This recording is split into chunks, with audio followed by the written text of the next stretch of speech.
अवयवदान जीवन संजीवनी अभियानाअंतर्गत ठाणे जिल्ह्यात 4,900 जणांची नोंदणी.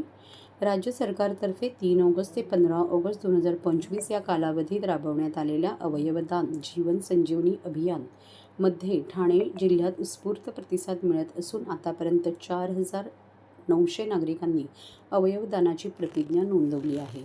जिल्हाधिकारी डॉक्टर श्री कृष्णनाथ पांचाळ व जिल्हा परिषदेचे मुख्य कार्यकारी अधिकारी रोहन घुगे यांच्या मार्गदर्शनाखाली जिल्हा शल्यचिकित्सक डॉक्टर कैलास पवार व जिल्हा आरोग्य अधिकारी डॉक्टर गंगाधर परगे यांच्या देखरेखीखाली सर्व ग्रामीण रुग्णालये, प्राथमिक आरोग्य केंद्रे व आरोग्य उपकेंद्रांमार्फत जनजागृती करण्यात आली. अवयवदानाचे महत्त्व स्पष्ट करताना डॉक्टर गंगाधर परगे म्हणाले, अवयवदान ही मानवतेची सर्वोच्च देणगी आहे. मृत्यूनंतर देखील आपल्या अवयवदानाद्वारे इतरांना नवे जीवन देता येते.